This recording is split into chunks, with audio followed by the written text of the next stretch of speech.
Okay, the day is November 2nd. It is 2:15 p.m. I'm leaving Georgetown, hopping on my bike and going down to the White House. It's pretty windy today, so let's hope it doesn't mess up the recordings, but let's go see what's going on. My name's Ali Altschul, and it's election week in the Capitol. This is my first time voting in a presidential election, and I just happen to be living in Washington, D.C. D.C. is the political hub of the United States, and Election Day is debatably the most important day in 4 years. So what's going on in the city? I decided to go down to the National Mall every day to find out. My name's Ali. Can I ask you a couple questions? I'm a journalism student at Georgetown. What are your names? Valerie? And Tom. Tom. What brings you to the south lawn of the White House the day before Election Day? Where else would you go? We came here to pray with other people for the nation, for peace, for good things to happen in the nation. Clearly, it's needed. I spoke with Valerie and Tom. They came from California with their church group. I asked them their thoughts on the potential for protests and rioting if there was to be a contested result. We've been praying specifically that would be a non-event. That it would be just, the rioting doesn't happen. Yes. That would take a miracle, but that's God's in the business of miracles. Yeah. You only get miracles when you need them. Right? Yeah, we walked around and we were shocked actually to see all the businesses boarded up. We're like, what the heck? And what kind of prophecy is that? Yeah. Wow, what does that come from? Like, who's promoting that kind of fear? It's not it just doesn't feel right. We were at the gathering yesterday that, I don't know how many hundreds were at that, just to pray for the nation. That was on the mall there, in the rain. Yeah, we set out the night before and then yesterday in the rain, so I thought, wow, we're determined. Yeah.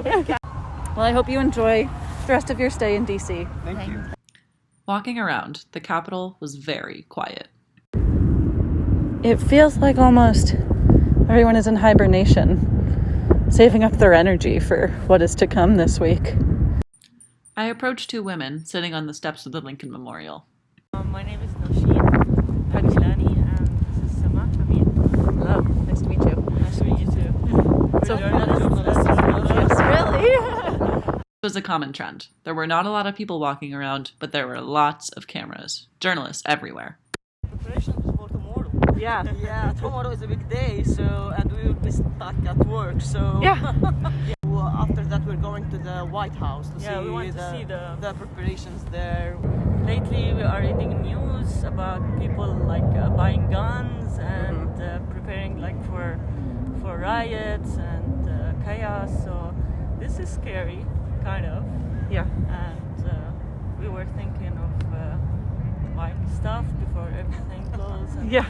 to do the grocery shopping. Because some people are telling us, oh, you have to prepare yourself with this grocery shopping. So this is huge.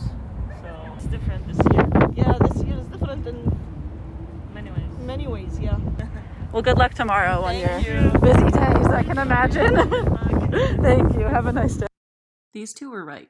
People were stocking up on groceries and buying guns, and the White House was even hatching an emergency plan. So today is November 3rd, Election Day, nationwide. I'm back at the National Mall, but today the entire block of the White House is gated off. You can't go to the South Lawn where I was yesterday. You can see the White House from a much farther distance.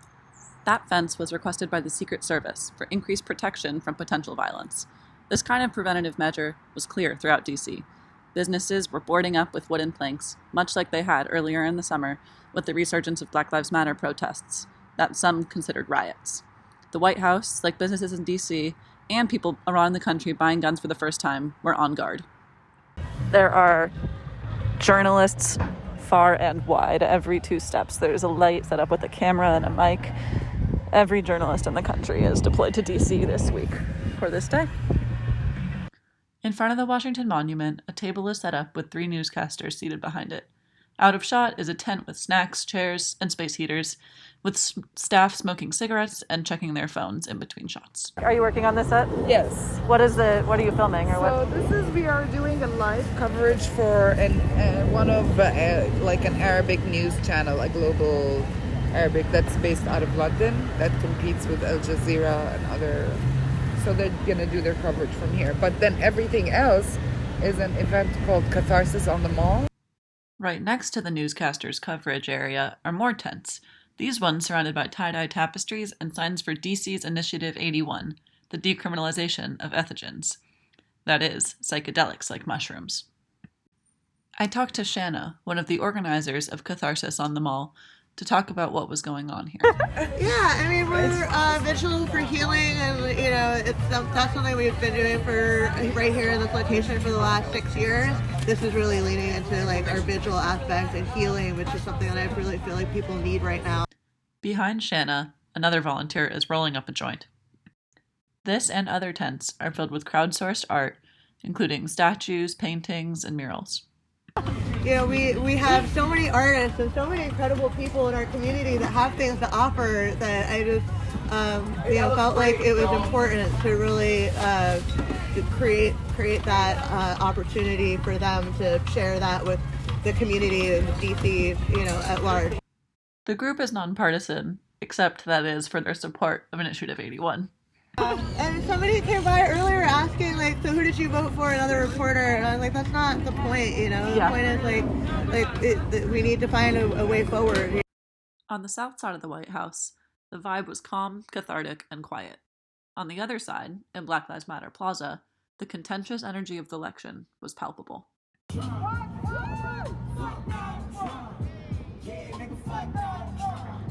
I spoke to two Georgetown students, Gracie Coughlin and Nate Kroll. What do you guys see going on right now?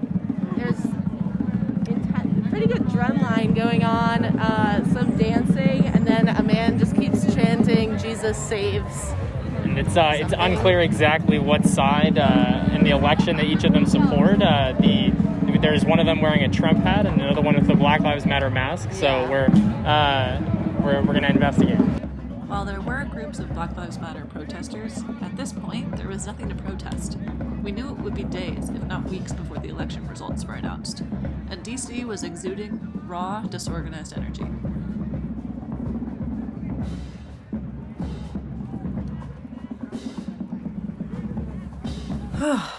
It's November 4th. Last night was a long night. The outcome of the election is still unknown. Within the last 30 minutes, Wisconsin has called for Biden, but there's still a lot up in the air. For much of the United States, the days following the election felt like purgatory. People were anxious, angry, hopeful, and everything in between. I returned to the White House to capture these reactions on Wednesday, Thursday, and Friday. Cautiously optimistic. Pretty good. A lot better. A lot better. Especially, with everything that's going on this week. It feels great. It's like any other day. A bunch of tomfoolery and a puppet show and a play put on by oligarchs to make people feel like they have some say. They're manufacturing consent. Say a little bit more positive than yesterday. Yeah.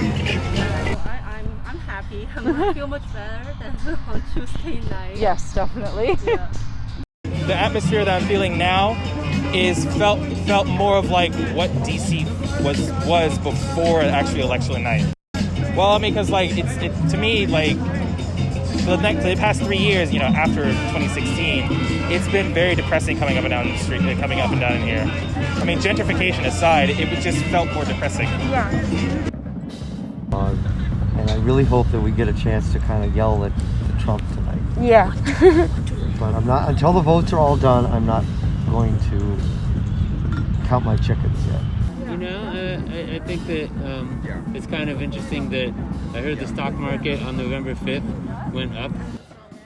I feel good. At this point, I think it will win.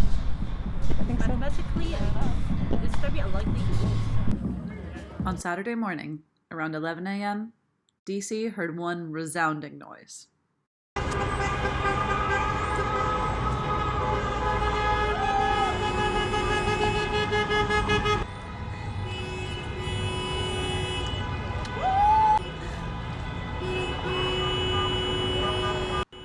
Joe Biden carried the District of Columbia by 87 points. The incumbent, President Trump, won just 5.4% of the vote. There was perhaps no other place in the nation so united in their celebration of the election results. And it showed. I followed the sounds of horns and yelling to Black Lives Matter Plaza, a place I had spent my entire week. Only today, it was packed, body to body. Here's Charlotte Rosenblum. How do you feel right now? I'm feeling awesome. The energy here is great. Can you describe it to me? It's kind of like a concert, but with no music. Everyone's really excited.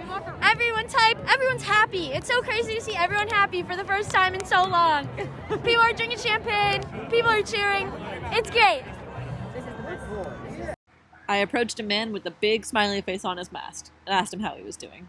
I was telling somebody a few seconds ago, like, I've been wearing my mask upside down all week, and people have been correcting me. And I'm like, no, but this is the right way until it's the right time to turn it. So as soon as I saw the news, I was getting ready, turned it the right way, took a picture for my friends, and yeah, that's it. Can you tell me how you're feeling as well? I'm feeling pretty good, 10 out of 10. Pretty good day, honestly.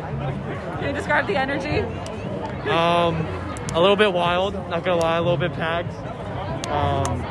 A great box, though, honestly. At this point, the noise of the crowd spoke for itself, and I wanted to join the fun. This was a stressful and overwhelming week for the entire nation, and being at the front lines of the drama every day had taken a lot out of me. I was ready to celebrate. Thank you, Stacy. Thank you, Stacy. I danced around with my friends and joined in on chants.